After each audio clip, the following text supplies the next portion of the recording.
today I want to run through the contents of my bag that I bring with me to any indoor climbing sessions. So about a year ago I made a what's in my outdoor rock climbing bag, and I'm going to talk to you about everything I bring for my indoor rock climbing bag. I'll talk you through my favorite gear that I bring with me for a gym session. Most of the times during the week I'll do a mix of bouldering and sport climbing, so a lot of the stuff will apply to both, but there will be a couple more extra things that I'll take with me to a sport climbing session. So I'll leave that to the later end of the video, and let's dive in. So for indoor sessions, I don't have a specific bag that I take with me to the gym. It kind of depends on how I'm getting there.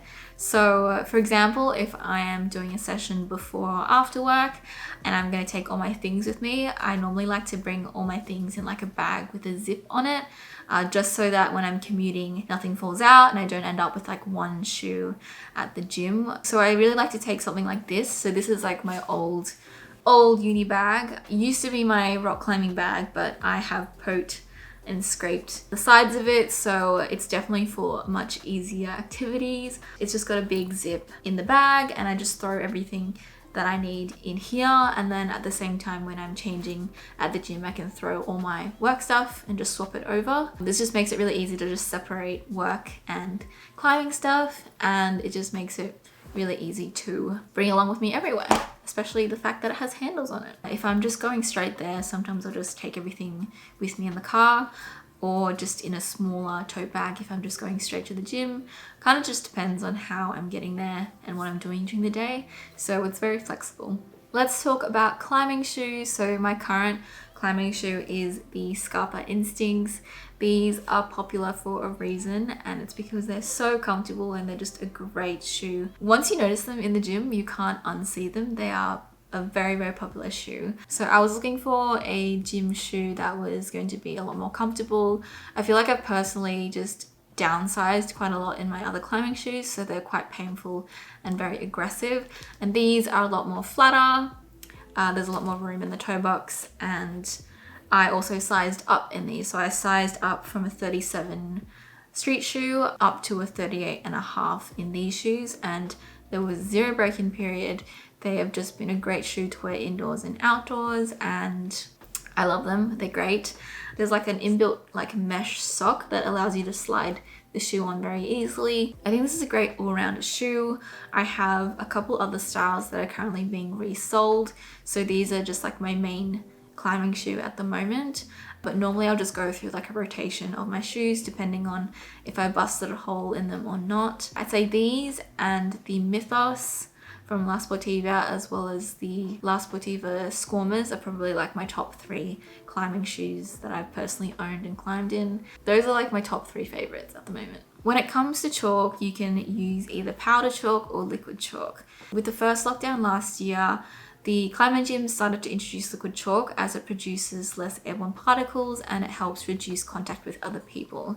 Pre this lockdown, some of the gyms started to gradually accept powder chalk into the gym, while others were strictly still liquid chalk only. So it kind of depends on what your gym rules are. For me, I just use the liquid chalk provided in the gym. So most of the time they'll have like some bottles left around the benches that people kind of use during their session. For powder chalk, I carry it all in my chalk bag. So this is my Wild Country chalk bag, and basically it has all the chalk in the bottom of the bag.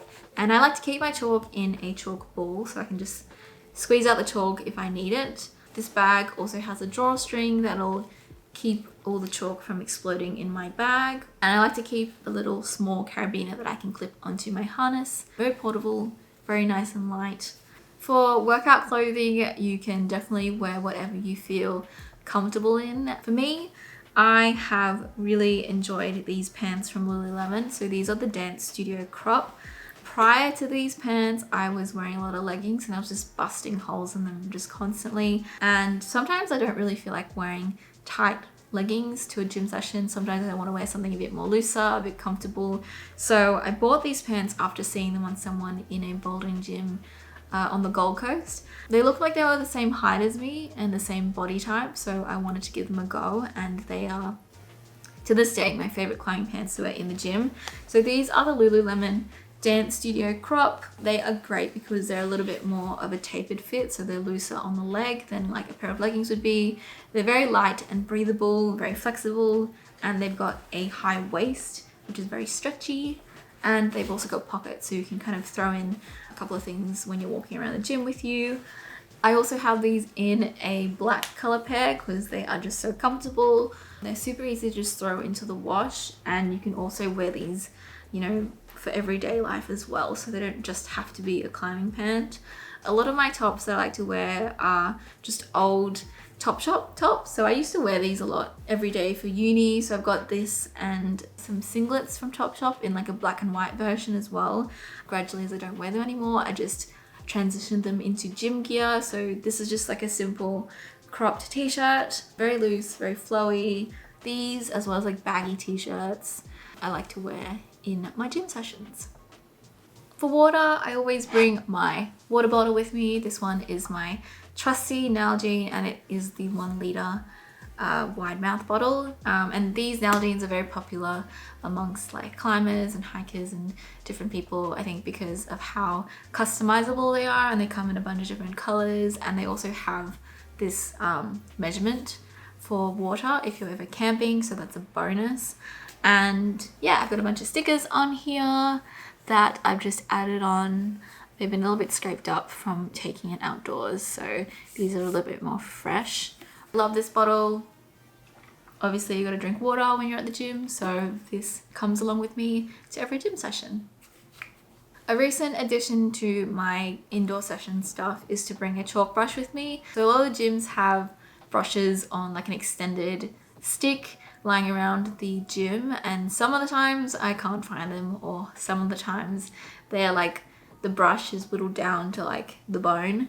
So I've started to bring my own brush just to be able to easily brush off any holds that I'm working on. So it's great to just brush off all the rubber, all the chalk, so you get a little bit more grip on it, and it also gives you a bit of good luck. So I just bring this along with me. This one is from Climbing Anchors, and it's got a nice little angle so I can really dig into those crevices and get all the debris out for my send. Next is tape. So tape is great to bring along with you if you have like a flapper, or if you have a fresh cut and you put a band-aid on it, you can put tape on top of it to stop it from moving around when you're climbing, or it can help you tape up any existing injuries that you have for your climbing session. I was putting on tape before each session to my wrists because I had a bit of a wrist thing happening, so that has been really helpful to keep on me. Most of the time the gyms will have like tape and band-aids around the counter area. You just have to ask the staff there, but it's also great to keep this on you in case they don't have it, and you can also bring this outdoors with you if you're climbing outdoors. I like to bring a snack with me to the gym, either to eat before or in the middle of a break or after the gym session. It's not a good idea to climb on an empty stomach. You just feel super burnt out. So I like to pack something that's very portable. So it could be like a piece of fruit, or it could be a muesli bar, a bun, it could be a sandwich, it could be sushi, whatever you want. I just like to keep food on me because I tend to get a bit snacky. And some of the gyms may also have a cafe nearby, so it's also great to try out the local eats. Food is a yes for me.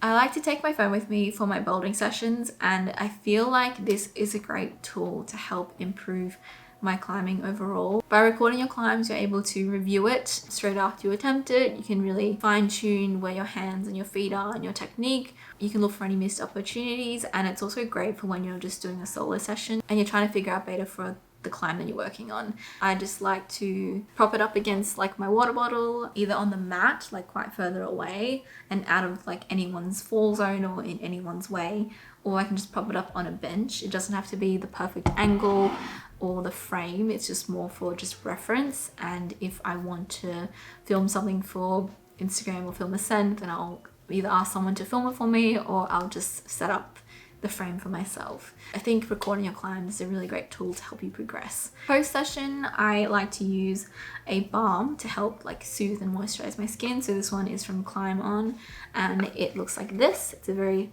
solid balm to put on your skin, and it's great for when you've had a really tough session where you got no skin left. It helps just soothe, moisturize, help you recover from a bouldering session or a climbing session. It smells really nice as well, so this is really cool. Moving on to the sport climbing stuff. Starting off with the harness, I am currently using the Camp JASPER harness, and this is the harness I've had since I've started climbing. This is probably my favorite piece of equipment that I bought when I first started climbing, because the rental harnesses were just so painful to sit in and climb in. So these are great because they've got like a padded waist as well as like leg bands, so it's very comfortable to work on projects and to sit on the rope. If I'm doing a lead session, I'll bring my ATC as well. So this is the belay device that I use to belay people. This device is from Black Diamond and the carabiner is from Camp, and I have gotten my lead pass for the gym that I go to. So you've got to do a test where they assess your belaying and your climbing skills, and once you have passed it, you can do all the lead climbing and bring all your gear. For rope, we also bring like a very old rope. This one is the tendon rope, I believe, and we just throw it in this bucket that I got from Bunnings. These buckets are really great to just bring your rope around the different climbing routes in the gym. It's very portable. You can tie the ends on the handles and just throw in all your climbing gear as well if you don't feel like bringing a bag. These buckets plus like big IKEA bags and rope bags or like crates are also great to bring for a gym session. They're very portable and just easy to get from your car to the wall. So that is everything that I bring with me for an indoor climbing session. Hope you guys enjoyed that video. Let me know what you think, or if you have any requests for videos in the future, and I will see you in the next vid. Bye!